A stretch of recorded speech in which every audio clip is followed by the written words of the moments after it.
জয় গুরু, জয় গুরু, জয় গুরু।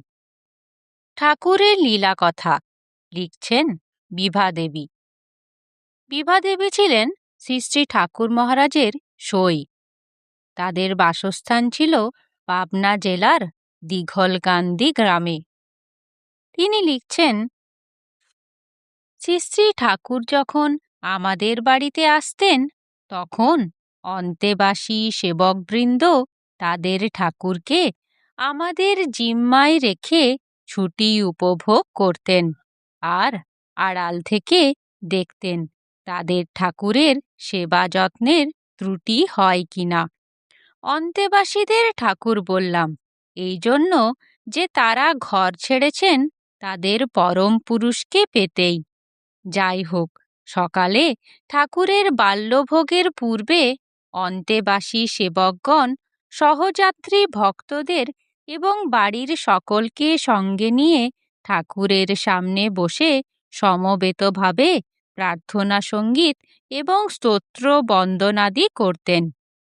স্তব প্রার্থনা এবং বাল্যভোগের প্রসাদ গ্রহণের পর গৃহকর্তারা যে যার কাজে চলে যেতেন আর গৃহকর্ত্রীরা দুপুরের ভোগের ব্যবস্থায় লেগে যেতেন। অন্তেবাসীরা ঠাকুরের আশ্রমের অন্তঃপুরবাসী হলেও গৃহস্থ আশ্রমে, অন্তত আমাদের বাড়িতে, তারা মোটেই অন্তঃপুরবাসী ছিলেন না। তাদের স্থান ছিল বহির্মহলে, তাই তারাও চলে যেতেন সেই বহির্মহলে। সুতরাং যাদের একমাত্র খেলা আর হইচই করে অত বড় বাড়িটাকে সরগরম করে রাখা কাজ ছিল, তারাই অর্থাৎ আমরাই তখন ঠাকুরকে আমাদের খেলার সাথী করে নিতাম।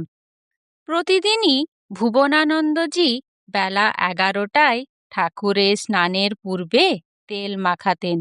একদিন আমি ও রানী ঠাকুরকে গিয়ে বললাম, সই, আজ আমরা তোমাকে তেল মাখাবো। উত্তরে ঠাকুর হেসে বললেন, যা, ভুবনকে গিয়ে বলে আয়। অন্য কোনো অন্তেবাসী সেবক হলে হয়তো আমরা বলতে সাহসী হতাম, কিন্তু ভুবনানন্দজিকে আমরা কিছুতেই বলতে সাহসী হব না, এ কথা তিনি বিলক্ষণ জানতেন। তাই হয়তো ইচ্ছা করেই আমাদের নিরুৎসাহী করতে ভুবনানন্দজির নামটা করলেন।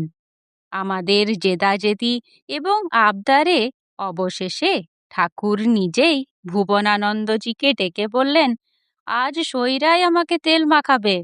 তেলের বাটি একটা দেখে ঠাকুর বললেন, বাটি একটা কি করে দুজনে তেল মাখাবি? যা, আর এক বাটি তেল নিয়ে আয়। আর একটি বাটি তেল আনা হলো। আমরা কে কোন দিকে তেল মাখাবো? ঠাকুর তখন নিজেই আঙ্গুল দিয়ে মাথা থেকে পা পর্যন্ত লম্বালম্বি দুভাগ করে দিলেন। মনের আনন্দে আমরা দুজনে তেল মাখিয়ে দিচ্ছি। একটু পরেই তিনি বললেন, যা হয়েছে, আর মাখাতে হবে না। আসলে তেল মাখিয়ে দেওয়ার একটা কৌশল আছে। সে কৌশল প্রয়োগ না হলে তেল মাখানোর যে তৃপ্তি তা পাওয়া যায় না। একে তো সে কৌশল জানি না, তারপর আমাদের কচি কচি হাতের তেল মাখানো বিশাল দেহি ঠাকুরের শরীরে সেই পিঁপড়ের সুড়সুড়ির মতো। যাই হোক, আমরা সরে যেতেই ভুবনানন্দজি এসে সুকৌশলে ঠাকুরের শ্রীঅঙ্গে তৈলমর্দন সমাপ্ত করলেন। আমরা ইত্য অবসরে মা, খুড়ি, জেঠিদের কাছে ঠাকুরকে যে তেল মাখিয়ে দিয়েছি সে কথা বারবার গর্ব করে জানিয়ে দিলাম। জয় গুরু।